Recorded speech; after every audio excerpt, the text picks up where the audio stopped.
It's your Geordie journals. I bet you weren't expecting that, were you? I don't think we were expecting No. that. We were But why shouldn't we? Newcastle are one of the best teams in Europe at the moment, as Eddie Howe. That was put to Eddie Howe. They are. And most exciting anyway. Yeah. Most in form. 7 wins in a row. And this is the best of the lot. It was, because we probably said after, we definitely said after Spurs on Saturday, it feels like a step too far, because Newcastle were knackered after Spurs. And look, they were knackered at times tonight. There was some players very much on the last legs, but my God, what a shift. Oh, incredible. Incredible. I mean, that second half performance in particular, it was like, I would say it was backs against the wall stuff. I don't think Arsenal are the most creative force they've ever been, to be honest. Mikel Arteta said in the press room there that he thinks they should have scored 3 goals. I don't tend to agree with that, really. I think that they did have a couple of they had some chances, some dangerous from chances. Corners, as he always are. Martinelli hits the post, but there wasn't. I wouldn't say that peppered Newcastle's goal. They had a lot of ball. No. But anything that came into the box, it was either a Dan Burn in the way of Sven Botman, or there was a block from someone, a Joe Linton. That physical effort in that second half was unbelievable. And then in the first half, that bit of quality from Alexander Isak, who I think only had 45 minutes in his legs tonight, but what a 45 minutes it was, because he was quite literally unplayable. Yeah. He terrorised that Arsenal defence. And I'm sick of this.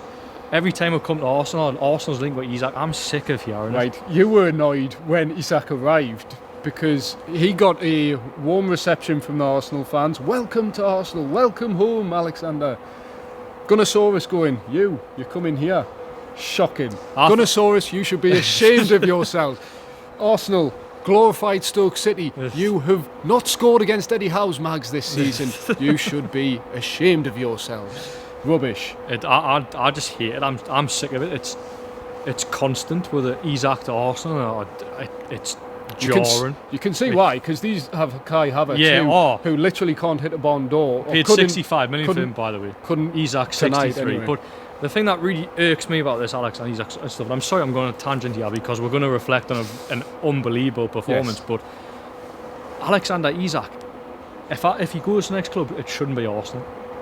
No. I think for Isak's next club, if he was to leave, it has to be the very top. It has to be the very top. The transitional top, which is what Arsenal will go, albeit of being the other top of the Premier League, haven't won a Premier League title, are challenging, maybe getting close, but they might not do it this year, and they've been close the last couple of years.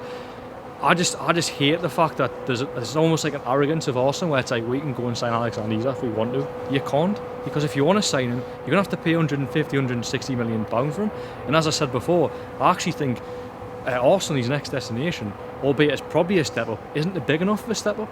No. So anyway, the difference between Arsenal and the very top clubs is probably the difference between Newcastle and Arsenal. Like, I think Isak has to miss that step, miss that Arsenal, Spurs, like Manchester United. Okay, Manchester United are huge, but in terms of where the clubs are currently at, Isak, if he does leave Newcastle, which we hope won't be the case, it has to be at the very top. It has to be the best teams in the land challenging for Champions League trophies and things like that. That is how good I believe he is. He's the best striker I've seen play for Newcastle United. Yeah.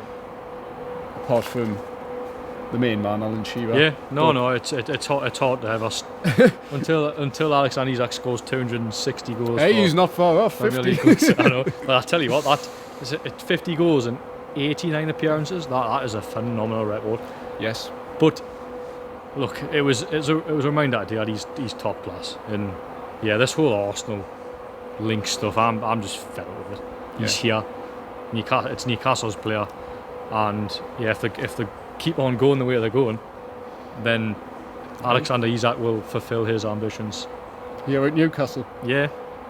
We'll wait and see. I mean, one foot in the Carabao Cup final. It is still only half time. It is a huge win, first win at the Emirates Stadium since 2011. Andy Carroll, birthday this week. Yeah, it's only the second ever win, isn't it? Yeah, first win since 2011. Yeah. Only the second win ever since this stadium was built in 2006. So, and Newcastle deserved it. I think there was shades of, I've just said in my Shields Gazette video, shades of PSG away last year, where it was very much backs against the wall, just without the heartbreak, and then Newcastle dug deep. The They've got the rewards. I think Sven Botman has come back into the side, has gone through physical strain and almost a baptism of fire, which is what I put Eddie Howe. It's been a baptism of fire for Sven Botman after so long out, but really stood up to the challenge. Right centre-back role, Dan Burn, excellent. Lewis Hall, the best left-back in England right now, proved it once again tonight. Proves it with performances like here tonight. He's only 20 years old. Yeah, no, he's there's no doubt about it. There's absolutely no doubt about it. He's the best left back in the country on current form. There's not even a dispute we have. I think maybe some might point to that at Bournemouth. I think he's been quite good. Aye. But for me, Lewis Hall coming to grounds like this, he's performed really well defensively against some really big opponents. Look, Trossard's not one of the best wingers in the Premier League, not by any stretch, but it's still a difficult performance. Player, and then you come in here tonight at a stadium where Newcastle don't win here.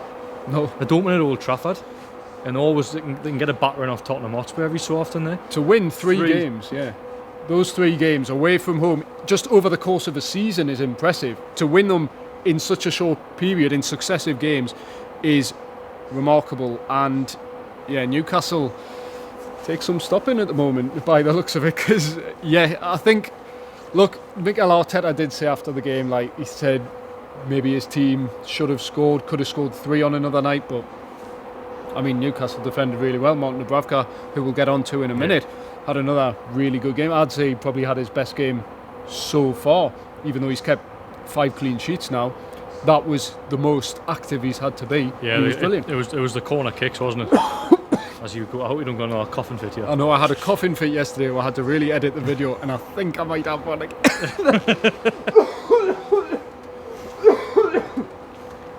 We can keep that in. We're keeping that in. Why not? Right, okay. Martin Dubravka. Yeah, Arsenal will threat the pose from set pieces. He was kept very, very busy. I think there was some he flapped at, but that's not a criticism because there were so many corners in the box. And Arsenal are the Stoke City, if you like. Or definitely. Rich man Stoke City, glorified Stoke City. I mean, I tell you what, easy to say when you beat them, but I mean, they're a good team. They're good at what they do, just not against Newcastle this season. I was going to say, I mean, there's a lot of talk about the set pieces, and you know, I think they score a set piece every other week in the Premier League. They've played Newcastle twice now, and they must have had about 40 set pieces. Yeah, there was a couple of dangerous ones, but no, I honestly, like, I can't wax lyrical enough about the defensive show tonight. Honestly, it wasn't a joy to watch, but it definitely wasn't a joy to watch. No, but it was just nice to see just a team full of. I mean, we know they've got that. We've seen it in recent weeks again. Even at Spurs, there's probably a little bit of that. Just a team full of heart, desire, passion. Like, it was body on the line stuff at times. I lost count how many blocks there was today by a whole host of different players. Sven Blockman. How long have you been thinking that for? I literally just on the spot. Well, Dan Burn for me, I think, was. He's the man. He is the man. He's been the man all season nearly. I would say so, yeah. But over the last 7 games, and Lewis Hall, I think that left side of the defence. The team over the last 7 games, I think everyone's been excellent. But Dan Burn in those 7 games has been sensational.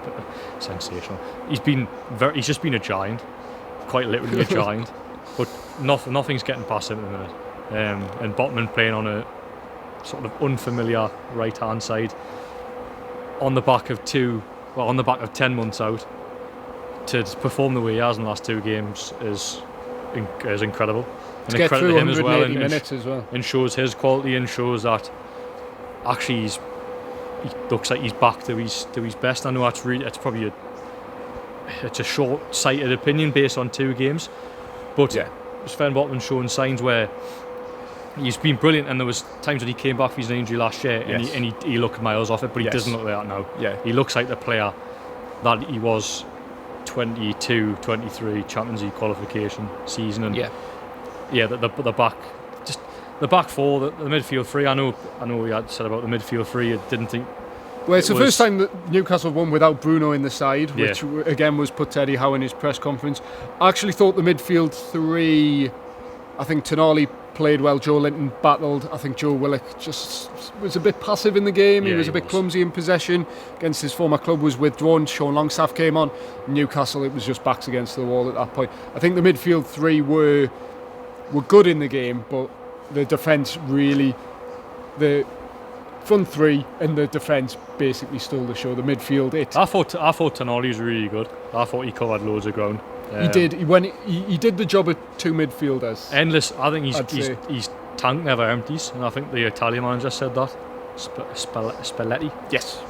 And we've seen that. He was even at the end there. He was chasing players down. He was Newcastle's biggest threat when they didn't have a striker. I was about to say that. Yeah, he was. There's a time when he charged forward. Somehow didn't get a free kick from Craig Pawson, by the way.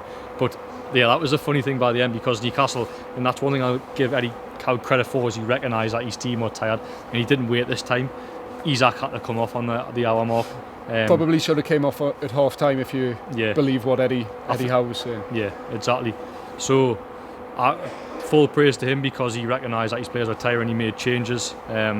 Put Anthony Gordon up front for about a 10-minute period, and then in the final 15 minutes thought, actually, I'm just going to say this out. And Newcastle played with a formation of 5-5-0, and it's funny when you say out the game, but imagine if Arsenal had came back in when you weren't playing without recognised striker. There would have been a few angry voices, but to say it out without playing that recognised striker and just backs against the walls.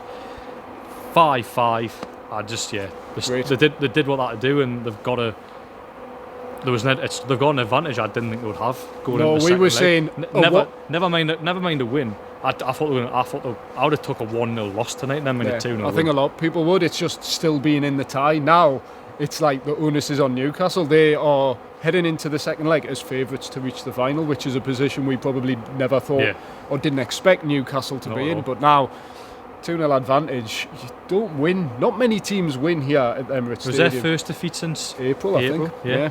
So to have not just a 1-goal lead, but a 2-goal lead heading into a game at St James's Park, where Newcastle have beat Arsenal twice in the past 2 years, 3 times in the past 4 years, you start to think, should I be telling me ma something? But we won't get that far ahead of ourselves. No, yet. It's a cliche, but it's only half time. But what a position to be in. Yeah. St James's Park will be absolutely rocking, and they've got something to hold on to. And yeah, I can't wait for that. I think it's going to be a nervy one. Do you think? Yeah. I know early goal would help settle the nerves, I'm sure, but I remember the Southampton game being nervous, even though Newcastle were like 3 goals up. It's when Shea Adams scored and then Bruno got sent off, and then I was like, hopefully not. What was I nervous about? Yeah. But yeah, hopefully it's a bit more plain sailing. I was nervous towards them tonight as well. You didn't want them to get another goal. Yeah, a goal just changes the complexion of the tie completely.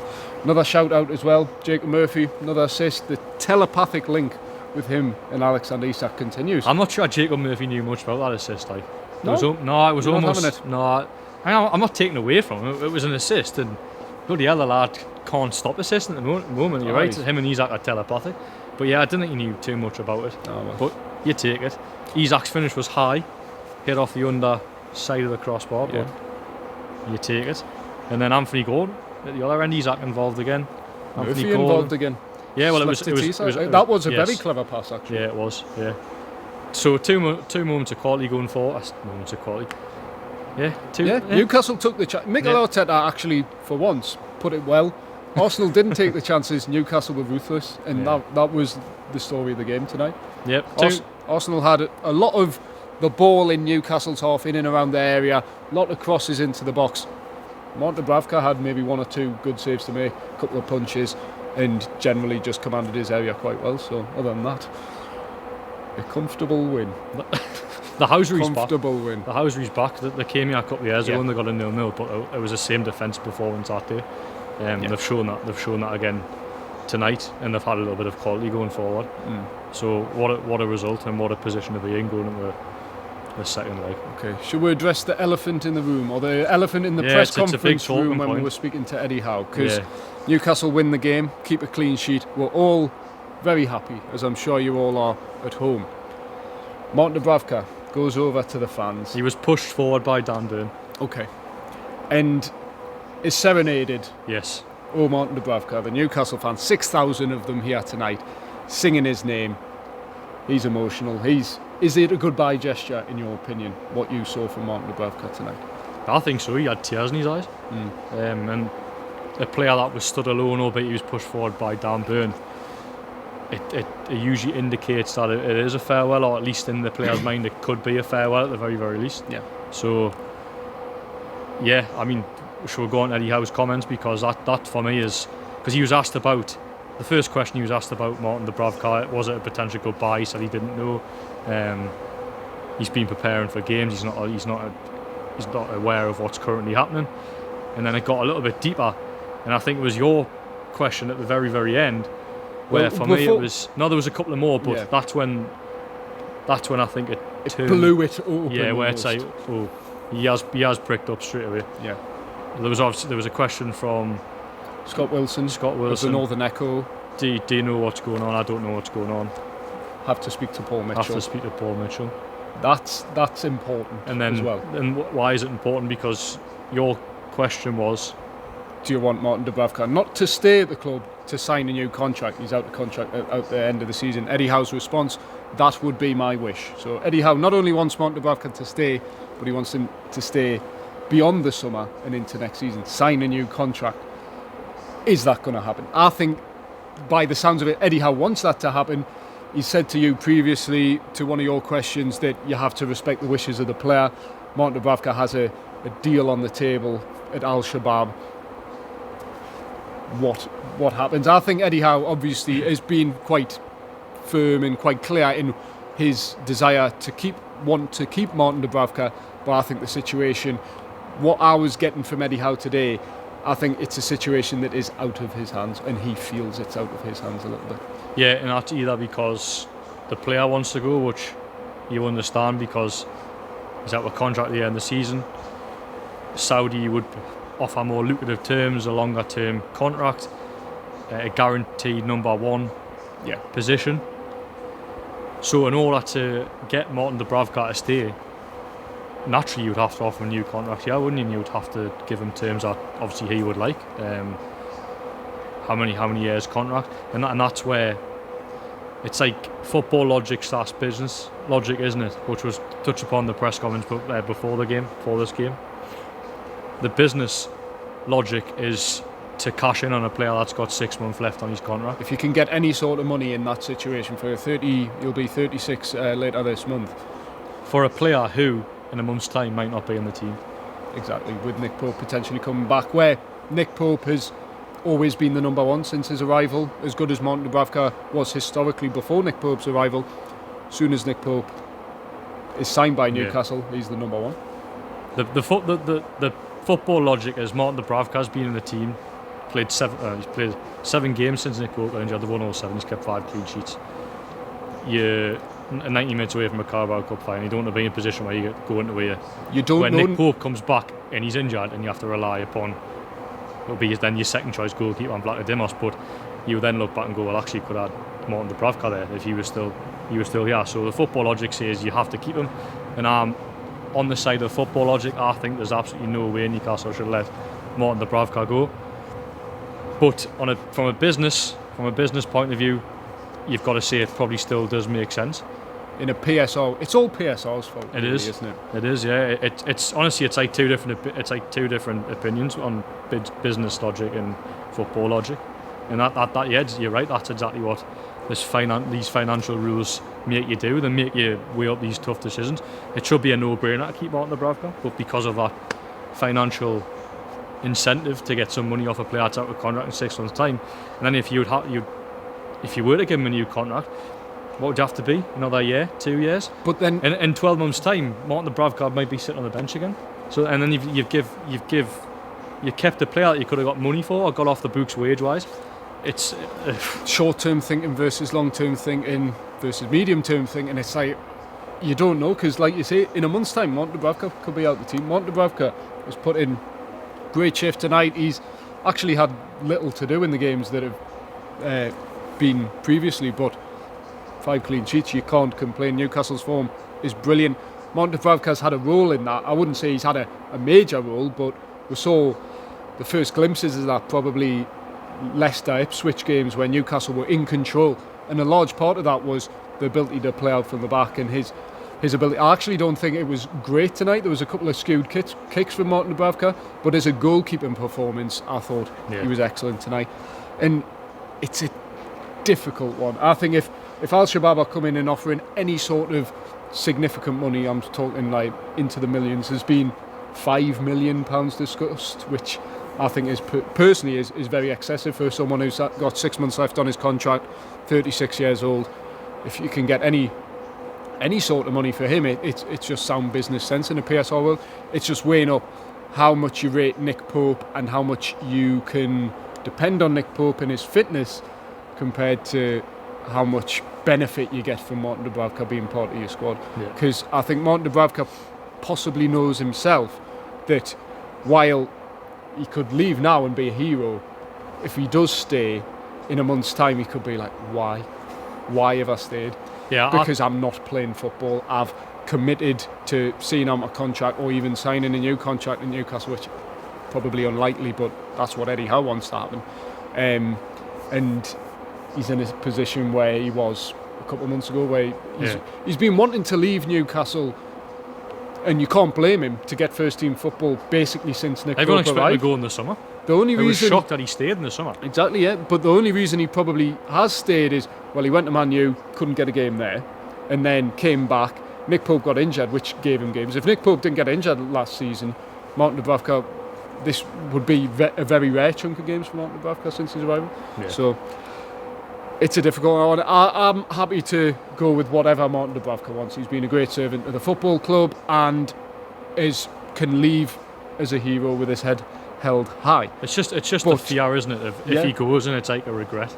Yeah, it's that's because Newcastle got burned with it when they let Martin Dubravka go last time. And again, I keep going back to the Carabao Cup final. It was Newcastle's first cup final in 20 years, and they went in with the third choice goalkeeper. It just puts in perspective how things can change. And I'm not just talking about a Carabao Cup final. Actually, I'm talking about for the rest of the season, because Newcastle have got themselves in a position now where they're actually, if they keep going the way they're going, we'll be in a race to finish the Champions League spots again.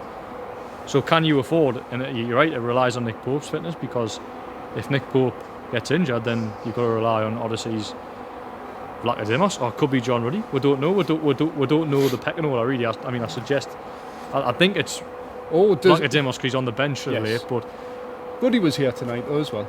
And I'm just thinking out loud here as well. With the football and decision as well, actually, with Martin Dubravka coming back in the team, Newcastle have actually changed the way they've played. They've been better for it. Yeah. So then Nick Pope comes back in, and do you go back? I think you almost have to change again. Well, you don't have a goalkeeper that can ping passes over the centre half or out to the right full back or left full back. Yeah, I wouldn't want to see. Nick Pope's got a good throw, but they'll just have to have him throw everything. I think we spoiled this earlier. You made a good point of having like some Botman and back and stuff, where you essentially just have you can't drop Dan Burton in a minute, but if you had Shea and Botman, that's two players that can properly distribute the ball. Yeah, and with Nick Pope behind them, that really worked well that season. But Dan Burton is undroppable, isn't it? No, he is, yeah. So it's a really tough, like, I'm definitely going on the houses here, because in my head I'm struggling because I see it from both sides. I see why Eddie Howe wants Martin Dubravka to stay, and I see why Paul Mitchell wants to sell him, because Newcastle historically will end up in a situation last summer with PSR because they weren't very, very good sellers. Paul Mitchell has said that in interviews with us before about the selling aspect and how crucial it is to PSR. It's pretty obvious. So make money off a player that's out of contract 6 months, I get it. But he's in the team, they've won 7 games off the belt. He's undroppable. If you talk about Dan Burn being undroppable, Martin Dubravka's undroppable, but then looks like they're going to sell him. Yeah, it's honestly, it's a real tough one, but based on the current position Newcastle, and I would lean towards football logic more than business logic, but I've always said and I've always been critical that I don't think Newcastle have been very, very good sellers. So, without being privy to the financial situation, I think you have to probably go with the football logic. We've got a team who are winning games, who are flying, a goalkeeper who's doing really well. Why would we break that up for the sake of what will be at max a few million quid? Paul Mitchell might go to Eddie Howe and go, well, is Martin Dubravka going to be number one for the rest of the season? Eddie Howe can go, well, I can't guarantee that. Well, what you're doing? Point, yeah. Like that's what the conversation could go like. I mean, I don't know that. That's just me. Conjecture. Yeah. But yeah, I think it's a tricky one. It really is. It really is. It shouldn't have had to be, because No, we would have no, said Martin Dubravka. Well, we said a month ago, absolute no-brainer. Get rid of him Yeah. if there's a deal on the table. But That's, I mean, football logic takes over.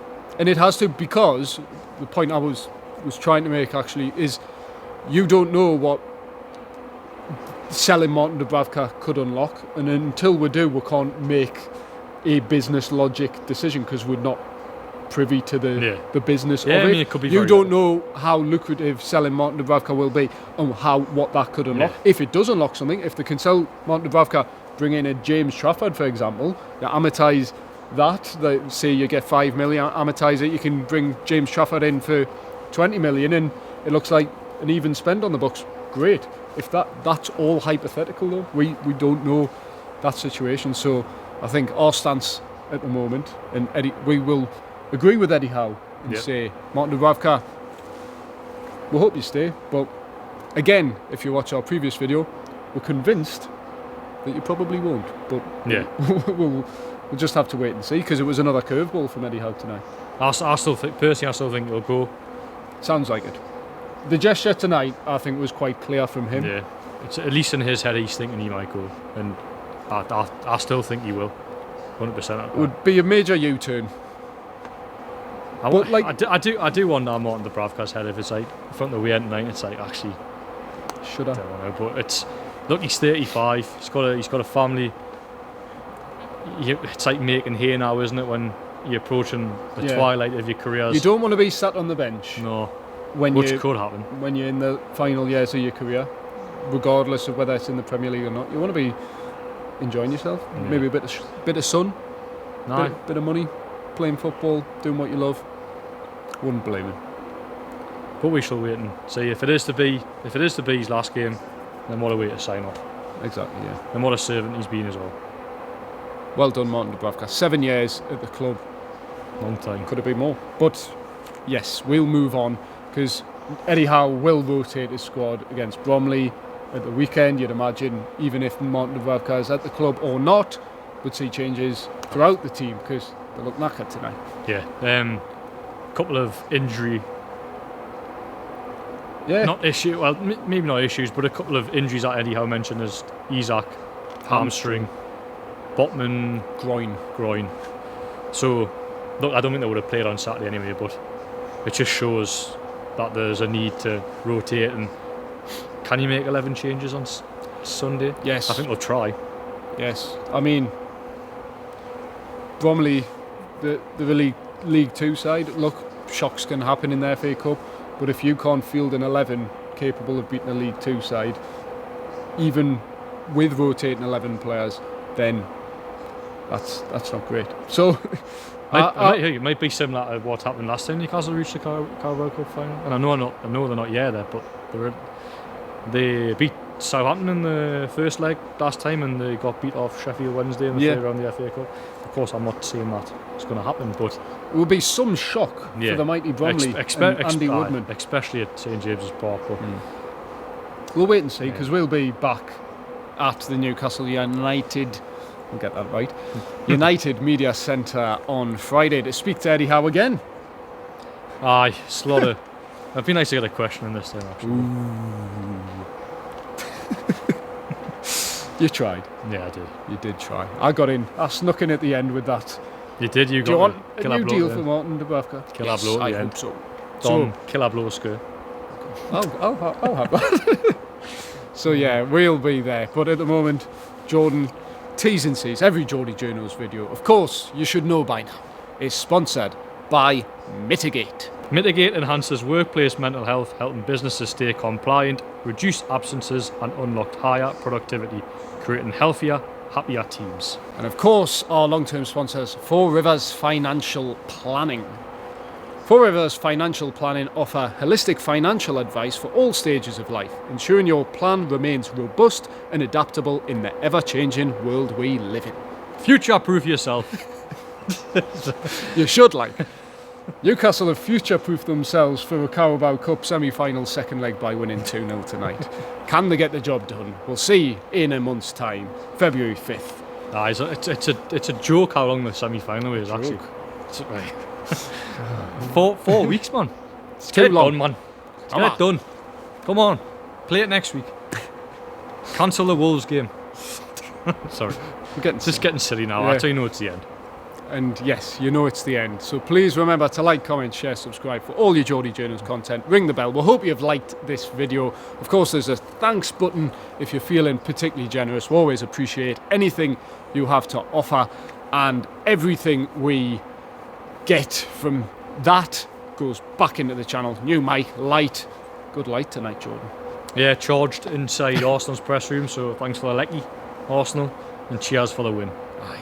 I was going to say took 3 points, but we didn't. We took half a win, basically. So, yeah, we'll see you back at the Newcastle United Media Centre on Friday, where we will be speaking to Eddie Howe.